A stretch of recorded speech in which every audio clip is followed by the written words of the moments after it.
안녕하세요. 광주교구에서 물류국장을 하고 있고요. 지금 옛날에는 농사를 짓다가 지금 이제 사무실에 들어와서 물류국장을 하고 있어요. 물류국장이라고 하는 것은 이제 우리 농에서 움직이고 있는 모든 물류를 담당하는데, 저는 광주교구에 있는 물류국장 이성호 베드로입니다. 반갑습니다. 네. 자, 요즘 보면 굉장히 시끄럽죠. 예. 저도 이제 지금 광주에 있다 보니까, 광주는 건어물도 많이 나오고 이제 천일염을 생산하는 곳인데, 천일염 때문에 한 2, 3주간 엄청나게 힘들었어요. 2, 3주간. 광주 같은 경우는 이제 다른 때는 건어물이나 젓갈이나 이런 것들은 원산지다 보니까 오히려 지역의 좀 가격대가 더 싸죠. 그러니까 되도록이면 이제 이런 지역 내 원산지였던 것들은 자기 지역 내에서 잘 안 나가거든요.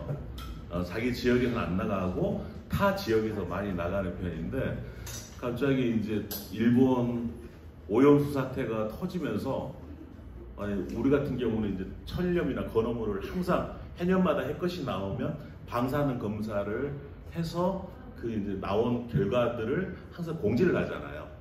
그러니까 오히려 그게 이제 굉장히 더 관심이 좀 많이 쏠렸었던 것 같아요.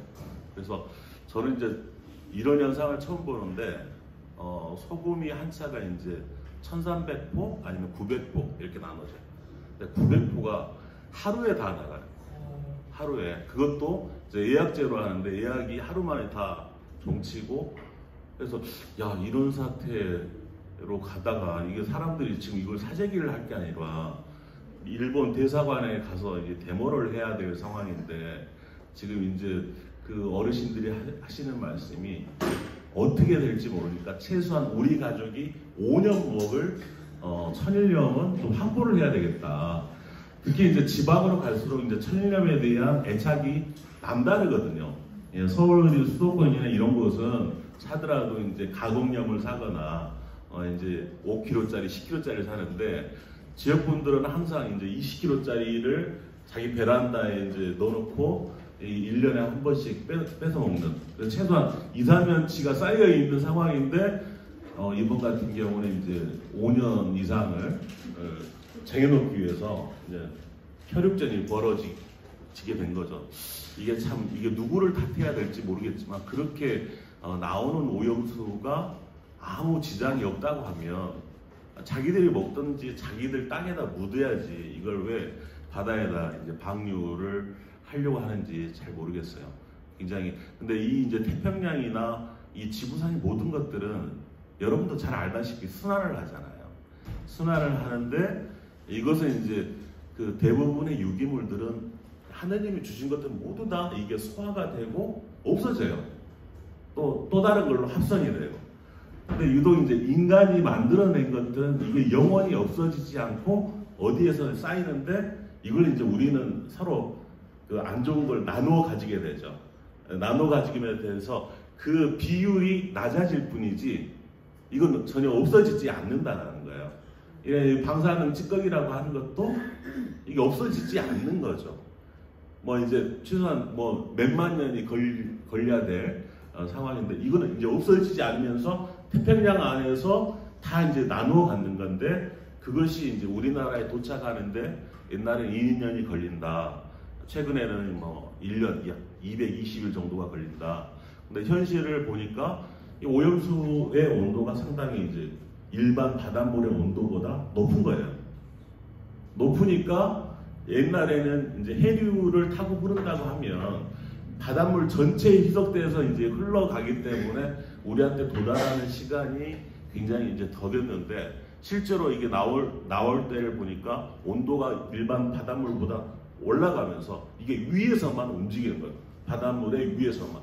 그래서 이제 우리나라에 도착하는 시간으로 따지면 엄청나게 빨라지는 거예요. 예. 그래서 이제 여기서도 제일 먼저 이제 피해를 보는 사람들은 우리나라 사람들도 물론 있겠지만, 이 태평양 건너에 미국 사람들, 캘리포니아에 있는 미국 사람들이 제일 많은 피해를 직접적으로 보거든요. 그래서 이게 지금 이제 일본이 방류할 수 있는 것도 미국이 허락하니까 미국이 묵인하니까 지금 이제 이런 시도를 하는 거 아니에요? 그래서 야 자기 나라에도 가장 그 큰 영향을 미칠 텐데 하는 생각을 하면서 좀 씁쓸했어요. 그래서 지금 이제 이게 점점점 번져가고 있죠. 건어물, 뭐 젓갈, 뭐 액젓, 막 이런 형태로. 예. 근데 많은 분들이 이제 아실는지 모르겠지만 우리나라가 그나마 이렇게 암의 발병률도 굉장히 높고 성인병 발병률도 높은데 그나마 이제 버틸 수 있었던 것은 어떻게 보면 우리나라가 서양처럼 정제염을 사용하지 않고 천일염을 중심으로 한 조리를 하고 있기 때문에 이게 이제 굉장히 많은 도움이 된다라고 하는데요. 제가 이제 저희들은 실질적으로 이제 죽염이나 구운소금이나 이런 천일염들을 매년 이제 분석을 하는데 매년 분석하는데 이 소금에는 분석되지 않는 이 30%의 성분이 있어요. 대부분 이제 우리가 보면 염화나트륨, 우리가 흔히 말하는 짠물 염화나트륨이 이제 모든 소금에 천일염에는 70에서 80% 사이 정도 있단 말이죠. 근데 이제 나머지 20%를 분석하잖아요. 지금의 이제 우리나라뿐만 아니고 과학기술에서 분석하기로는 불용분, 사분, 이게 뭔지 잘 모르는 물질, 사분이라고 하는 그냥 모래, 이 정도로밖에 분석이 안 된단 말이에요. 근데 이제 옛날부터 우리 조상들이 소금이라고 하는 게 바닷물의 액기스라고 하잖아요. 바닷물의 액기스고 이 염화나트륨 외의 나머지 성분에 있는 그 미량요소와 광물질, 이 이제 미량요소와 광물질들이 우리가 먹는 이제 뭐 음식이나 아니면 채소에 들어있는 농산물에 들어있는 미량요소보다 훨씬 많은 양들이 이제 이 소금 안에 들어있고 또 소금은 또 특이하게도 좋은 성분과 나쁜 성분이 같이 들어있어요. 예, 그래서 이제 우리가 간수를 빼먹거나 아니면 볶아서 먹는 이유는 좋은 성분들을 섭취하고 싶으면서도 안 좋은 성분들을 날려보내기 위해서 옛날 우리 조상들이 죽염, 볶은소금, 자염 이런 형태로 이제 소금을 가공해서 먹었던 거죠. 예, 그러니까 이 소금 안에 있는 이제 바닷물의 액기스를 가장 정상적으로 먹기 위해서 이제 우리 조상들이 만들어낸 게 죽염인데, 죽염이라고 하는 것은 독극물이나 중금속을 다 태워보내고 대나무나 이 안에 있는 황성분과 이 소금을 잘 배합을 해서 죽염을 만들게 되면, 죽염은 약간 노른 그 계란 약간 썩은 맛, 그런 맛이 나는데 이게 이제 황성분이거든요.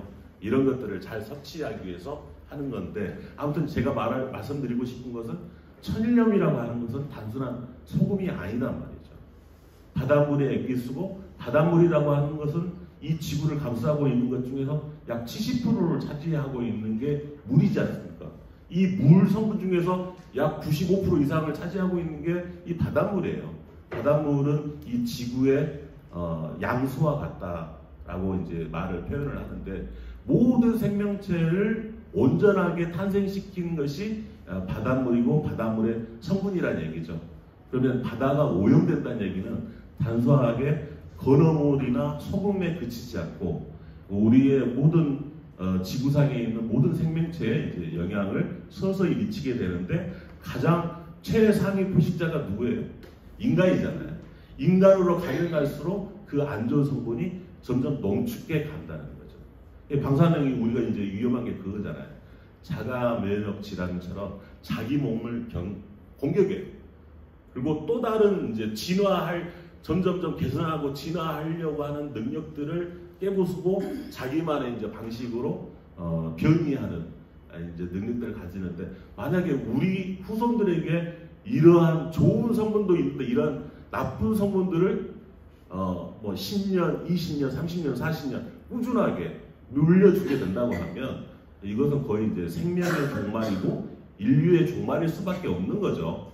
예, 이게 그냥 단순하게 한번 팡 터져가지고 나오는 그 방사능을 섭취하는 게 아니고 수십 년 동안 이제 바다에다 흘려 보내겠다라는 거잖아요. 아무리 태평양이나 대서양이나 바닷물이 많다 하더라도 수십 년을 이렇게 쏟아붓는다고 하면 그 안 좋은 성분들이 당연히 이제 최종 상위 포식자인 인간에 농축될 수밖에 없게 되는 거죠. 그래서 아마 여러분들은 사재기보다는 지금 이제 대사관 앞에서 일본에 가서 데모를 해야 될 상황이고, 이런 이제 그 국민의 건강을 무시하는 어떤 정치인들을 강하게 좀 비판을 해야 될 때라고 생각을 합니다.